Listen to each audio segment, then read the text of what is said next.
ஓய்வுக்கு பின் அமைதி. அரைக்கீரை, முளைக்கீரை, தண்டிக்கீரை, அவத்திக்கீரை, வெண்டிக்காய், கத்திரிக்காய், தக்காளி, ராகம் போட்டு கூவிக்கொண்டே வந்த காய்கறி கறி செங்கமலம் வழக்கம் போல் ரங்காச்சாரியார் வீட்டு திண்ணை மீது கூடையை மெதுவாக இறக்கி வைத்து, அம்மா கீரை என உரக்க குரல் கொடுத்தாள்.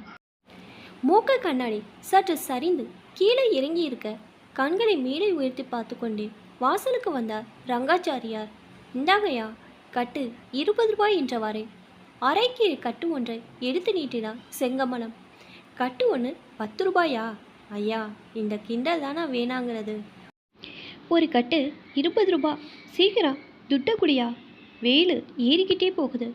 நீ சொல்கிற விலை ஏறிக்கிட்டே போகிற வேகத்தை விட வெயில் வேகம் ஒன்றும் அவ்வளோ ஜாஸ்தி இல்லை.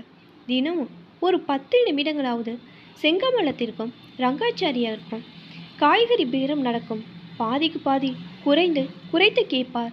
செங்கமலமும் விடாமல் வாயாடுவாள். பொறுமை இழந்து போய் ரங்காச்சாரியார் பாறையால் அம்புஜம் கரண்டியுடனே வாசலுக்கு விரைந்து வந்து அவர்கள் பேரத்திற்கு முற்றுப்புள்ளி வைத்து காசை கையில் கொடுத்து செங்கமலத்தை அனுப்பி வைப்பாள். புடலங்காய், தக்காளி, வெண்டிக்காய், கத்திரிக்காய் என வெகு சாதாரண காய்கறி கூட கிலோ 40 ரூபாய் 50 ரூபாய் விற்பதை நினைத்து ரங்காச்சாரியார் மனம் புழுங்கினார்.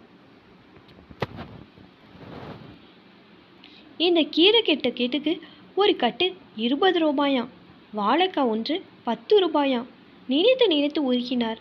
உள்ளே வந்த ரங்காச்சாரியார் மனைவியிடம், அம்புஜம், நாளையிலிருந்து செங்கமலம் வந்தா காய்கறி எதுவும் வாங்க வேண்டாம், திருப்பி அனுப்பிவிடு என்றார்.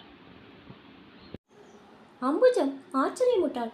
ஒரு நாள் ஏதாவது காய்கறி இல்லாமல் சமைத்தால் வானத்துக்கும் பூமிக்கு குதிப்பவள் இப்படி சொன்னாள். இன்னும் சில மாதங்களுக்கு வேறு ரசமும் வத்தக்களமும் அப்பளம் போதும். அம்புஜத்திற்கு அவரது பேச்சில் புரியாத புதிராக இருந்தது. அன்று மாலை முதலே வீட்டின் முன்புறத்தையும் கொல்லைப்புறத்தையும் தானே வெட்டி கொத்தி சுத்தம் செய்து வேலி அமைத்து அனைத்து காய்கறி விதைகளையும் வாங்கி வந்து தூவி மறுநாள் முதல் தினமும் தண்ணி பாய்ச்சி உரப்புற்று அக்கறையுடனும் பொறுப்புடனும் கண்காணித்து வர ஆரம்பித்தார் ரங்காச்சாரியார். ஒரு சில மாதங்களுக்கு பின் கீரை முதல் அனைத்து ரக காய்கறிகளும் ரங்காச்சாரியார் வீட்டு தோட்டத்தில் பச்சை பசைடு காய்த்து குலுங்கின. ரங்காச்சாரியாருக்கு காய்கறி பிரச்சனை தீர்ந்தது மட்டுமின்றி அத்தெருவில் இருந்த அனைவருக்கும் மிக குறைந்த விலையில் அவரே காய்கறி சப்ளை செய்யவும் தொடங்கினார்.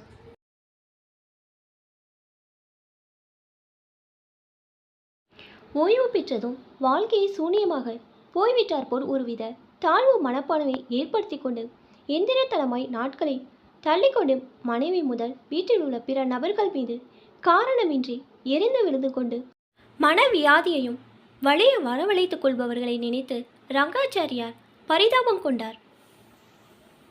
இப்போ தான் என்னோட சேனல் ஃபஸ்ட் டைம் பார்க்குறீங்கன்னா சப்ஸ்கிரைப் பண்ணிக்கோங்க. பக்கத்தில் இருக்க பெல்லைக்கானை ப்ரெஸ் பண்ணிக்கோங்க. இப்போ தான் நான் ஒவ்வொரு தடவை வீடியோ போடும்போதும் உங்களுக்கு நோட்டிஃபிகேஷன் வரும். தேங்க்ஸ் ஃபார் வாட்சிங்.